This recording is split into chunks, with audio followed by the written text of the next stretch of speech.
Сәлем достар, бүгін мен сіздерге осындай ванильді әдемі капкейкті жасауды көрсетемін. Видеоның соңына дейін көріп, қалай жасау керек екенін үйреніп алыңыздар. Ванильді капкейк дайындау үшін бізге май мен қантты бірінші миксерлеп аламыз.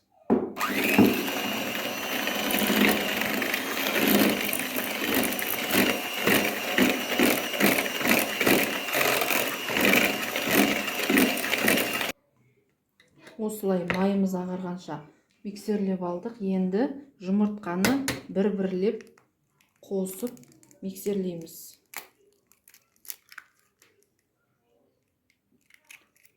Екі жұмыртқа кетеді.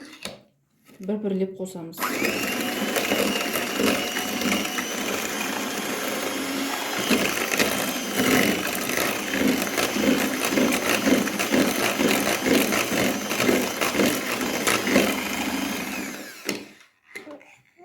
Екіншісі.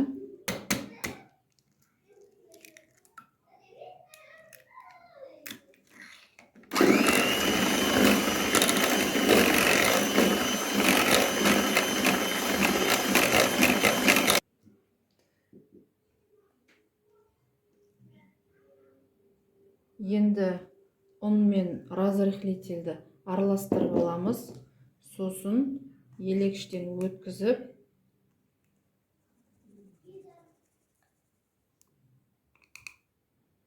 міндетті түрде елекіштен өткізіп саламыз ұнымызды. Сонда біздің капкейктеріміз көтеріліп, жақсы көтеріліп, жұмсақ болып піседі.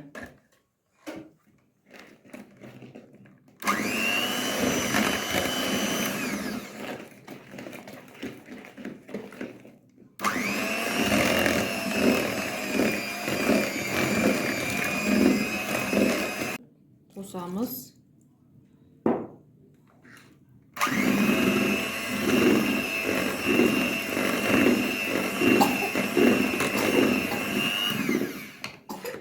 Ең соңында кішкене ванилин қосамыз.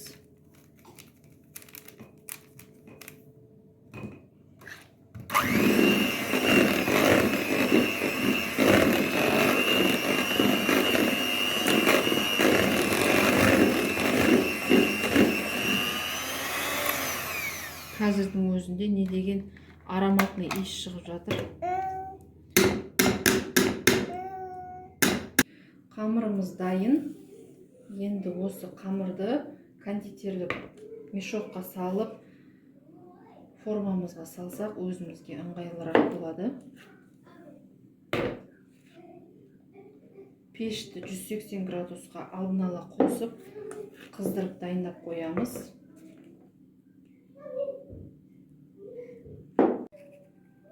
Формаға құйғанда жартысына дейін құямыз. Өйткені қамыр 2 есе өсіп, көтеріліп піседі.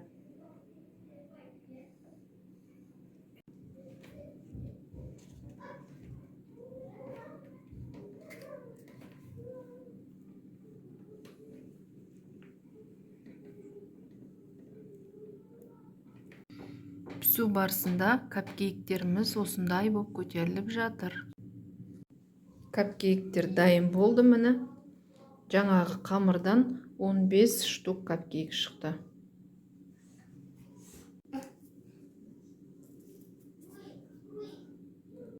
Енді капкейгімізге крем дайындау үшін мына жерде творожный сыр мен қантты бірінші миксерлеп аламыз.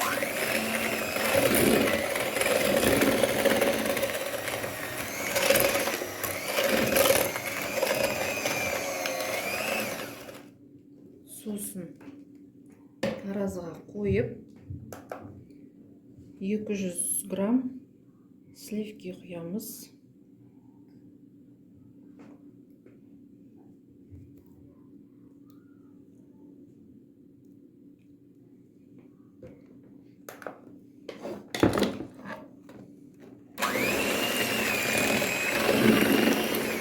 Және осы массаны қоюланғанша араластырамыз.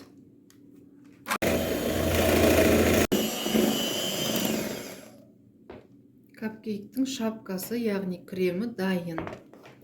Осындай қою болады.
Осымен анашыма арналған капкейктерім дайын.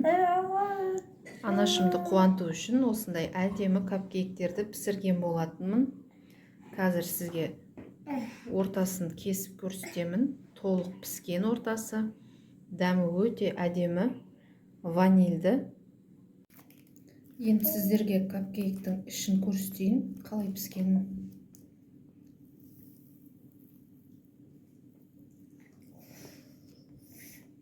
Міне толық іші толық піскен.